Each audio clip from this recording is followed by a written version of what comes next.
कभी सोचा है कि एक इलेक्ट्रिक कार को दुनिया के किसी भी कोने में चार्ज करना इतना आसान क्यों नहीं है? मतलब फोन के चार्जर की तरह एक स्टैंडर्ड क्यों नहीं? आज हम इसी पहेली को सुलझाएंगे, और वो भी एक इंजीनियरिंग इंटर्न के नजरिए से। चलिए ईवी चार्जिंग की इस उलझी हुई दुनिया को समझने की कोशिश करते हैं। तो चलिए कहानी में सीधे चलते हैं।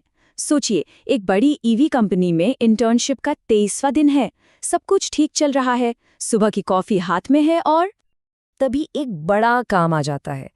कंपनी एक ग्लोबल लॉन्च की तैयारी में है, और जो इंटीग्रेशन टीम है उसे ये जानना है कि दुनिया भर में जितने भी चार्जिंग प्लग्स हैं उनमें आखिर क्या अंतर है। मतलब एक ऐसी रिपोर्ट बनानी है जिस पर कंपनी की पूरी स्ट्रैटेजी टिकी हुई है। प्रेशर तो है। तो इस मिशन का पहला पड़ाव है भारत। देखिए, किसी भी बड़े काम को करने का सबसे अच्छा तरीका है उसे छोटे छोटे हिस्सों में तोड़ना, और शुरुआत हमेशा अपने घर से ही होती है ना? तो चलिए पहले यहाँ के घरेलू चार्जिंग स्टैंडर्ड्स को समझते हैं। लिस्ट में सबसे पहला नाम है भारत AC001 का। इसे ऐसे समझिए जैसे ये अपने घर का नॉर्मल पावर सॉकेट हो। एक बेसिक धीमी गति वाला चार्जर जो स्कूटर और ऑटो रिक्शा जैसे छोटे इलेक्ट्रिक वाहनों के लिए एकदम सही है। फिर आता है इसका थोड़ा पावरफुल वर्जन, भारत DC001। ये DC यानी डायरेक्ट करंट चार्जर है, तो जाहिर है ये उन्हीं छोटे वाहनों को थोड़ी और तेजी से चार्ज करने की ताकत रखता है। ठीक है, तो भारत की कहानी तो समझ आ गई। अब हमारे इंटर्न के लिए असली चैलेंज शुरू होता है, दुनिया के बड़े खिलाड़ियों को समझना, क्योंकि असली मुकाबला तो ग्लोबल लेवल पर है।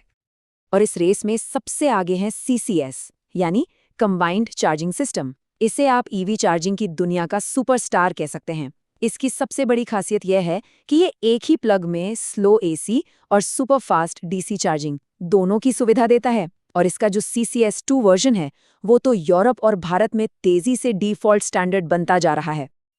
वैसे एक समय था जब जापान के चाडेमो का बोलबाला था। ये फास्ट चार्जिंग की दुनिया के शुरुआती दिग्गजों में से एक था। लेकिन अब CCS जैसे ज्यादा फ्लेक्सिबल और पावरफुल सिस्टम इसे रेस में धीरे धीरे पीछे छोड़ रहे हैं। अब चलते हैं चीन। वहां सिर्फ एक ही नियम चलता है, GBT स्टैंडर्ड। मजेदार बात यह है कि इसमें AC और DC चार्जिंग के लिए अलग अलग कनेक्टर्स होते हैं, जो इसे बाकी सबसे एकदम अलग बनाता है। और हाँ, इस लिस्ट को टेस्ला के बिना तो पूरा कर ही नहीं सकते, है ना? उसका अपना NACS कनेक्टर, जो पहले सिर्फ टेस्ला की कारों के लिए था, अब पूरे उत्तरी अमेरिका में एक बहुत बड़ा स्टैंडर्ड बन चुका है। तो सारी जानकारी अब हमारे पास है। अब वक्त है इन सभी स्टैंडर्ड्स को आमने सामने रखने का, और वो रिपोर्ट तैयार करने का जिसका टीम को बेसब्री से इंतजार है। और ये रही वो तुलना। यहाँ सब कुछ एक नज़र में एकदम साफ हो जाता है। कौन कितना पावरफुल है, दुनिया में किसका दबदबा है, और कौन सी टेक्नोलॉजी यूज कर रहा है। जैसे कि कम्युनिकेशन में कैन एक पुरानी और भरोसेमंद टेक्नोलॉजी है, वहीं PLC थोड़ी स्मार्ट है। ये पावर केबल से ही डेटा भी भेज देती है। सच कहूं तो किसी भी इंजीनियर के लिए ये एक परफेक्ट चीट शीट है। अब इस टेबल को जरा ध्यान से देखिए, खासकर भारत के कॉन्टेक्स्ट में। एक नाम है जो बार बार सामने आता है और एक क्लियर विनर की तरह नजर आता है।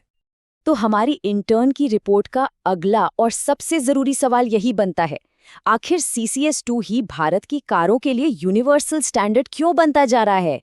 क्या वजह है इसकी? और जवाब सिर्फ टेक्नोलॉजी में नहीं, बल्कि बिजनेस स्ट्रैटेजी में छिपा है।